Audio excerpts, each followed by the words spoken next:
Brian, you ready to get to doing some cooking? Let's do it. Okay. I think we're going to start here with some beef. What have we got, Brian? Well, we've got some strip steaks here. We're Okay. just gonna stick them right on the grill, like so. Okay. Now, those strip steaks, they come from right here on the beef carcass, and they'd be one of the more tender muscles of the carcass. These, for what it's worth, you see this little vein right here? That portion, it came from right there at the end, almost into the sirloin. So we sell lots of strip steaks. Some names that you'd have for that would be New York strip or Kansas City strip, all about the same. And so this is, it'd be the same muscle we'd have from a ribeye. So it should be a pretty tender piece of meat. It will. Want to season this baby some? Yeah. How do you think we ought to do it? Let's put a little pepper on here. Okay, all right. All right, give it a little pepper. Yeah? And then we'll add a little bit of seasoning salt as well, Chad, just to give it a little bit of flavor. All right. Looks on time. All right, there we go. Now, do we have any other beef? We do. We have something that's been marinating all night. Oh, okay, okay. What is that?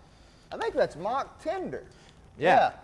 So, mock tender is muscle that comes from right here on the other side of the blade bone. And so you want to talk about two cuts that are really, really different in terms of their potential tenderness.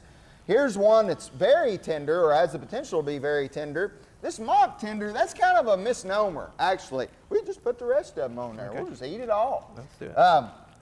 This marinade's a homemade marinade that I generated, and I can't tell you all of my secrets.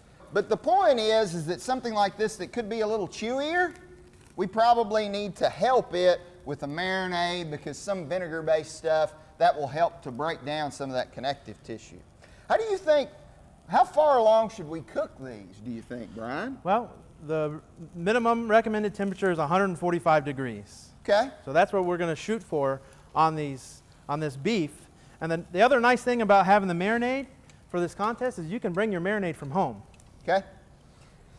And from a scoring standpoint, if we can make a highly palatable cut, a beef cut that can be more tough, like a mock tender or flanking style ribs, if we can make a highly delicious tender product from that as compared to a tenderloin or a strip steak, that's more challenging to do. You got to know more about the cuts and where they come from, because this is a muscle of locomotion.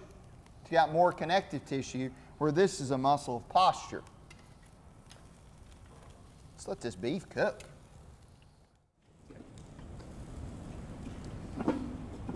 Brian, that's got beef addressed. What else can we cook here for the tailgate cooking contest? Great question, Chad. We're going to go back over here to our cooler. We're going to open it up. The first thing that we have is some ground pork, okay? Now this ground pork is a product that we can put on the grill, and this is going to have to be cooked to 160 degrees Fahrenheit. Now, we talked about these steaks that they only need to be cooked to 145 degrees Fahrenheit. Is that because that what was on the outside of this pork carcass now could maybe be on the inside? That's correct, Chad. Okay, okay. So just to be safe, we're going to cook these to a higher All temperature. ground product we want to cook so to ground that beef, 160. ground pork, Okay. we're going to cook it a little higher. Okay. And after that, the next thing we have are just some, so these are some pork sirloin cutlets. Looks good. Yeah, just a type of pork chop that we're going to throw on the grill. Another type of red meat, so we're going to cook these to 145 degrees as well. Because it's a whole muscle. We've not done anything That's with correct. it. Okay, That's good. correct. The next type of protein we can have is seafood. Okay. Here we have some tuna and some snapper that we're going to throw on our grill. Okay. Again, this is only going to be cooked to 145 degrees Fahrenheit Okay. when we put it on our grill. And our last protein that we can have is poultry. All right. Okay? The two different types of poultry we can have are chicken or turkey. Today we've chosen some chicken breasts, boneless chicken breasts that we're going to throw on the grill. Okay. Yeah, it looks good. What if we had, I mean, I like bone-in thighs. What about, could I have some bone-in chicken? You can have bone-in, boneless, it's up to you, Okay. whatever you want to cook. And while we're talking about poultry, any type of poultry, chicken or turkey, we're going to cook these to a higher temperature, 165 degrees Fahrenheit. Okay. All That's right? good. So those are our proteins for our contest. Okay. Mr. Brian, I think these steaks are about done. I think so as well. Before we pull them off though, Chad, we're going to have to check the temperature on these. Okay. So I've got my meat thermometer here, and what we're going to do is we're just going to find the thickest point in our cut of meat, and we're going to stick our thermometer right in the very center of it. We're going to check the temperature here as it raises up.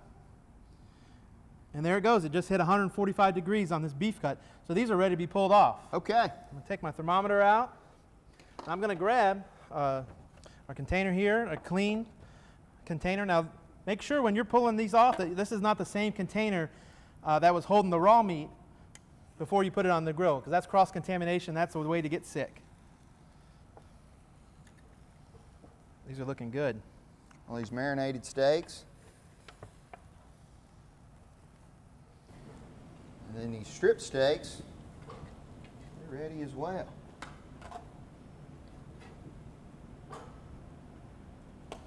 Man. There we go.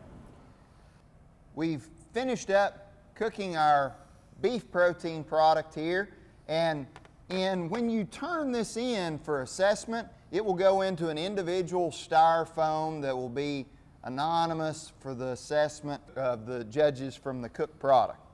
Ron, man, I tell you, I am really excited about this 4-H outdoor tailgate cookery contest, aren't you? I am. I think it's got a lot of opportunity as we take in young folks so that they can learn about outdoor cookery, how to do it safe, and how to properly incorporate animal products as a high quality part of the diet, how that works to associate with fighting adolescent obesity. We'd certainly like to give a big shout out to our sponsors for this event, and we'd hope to see you participate in the future.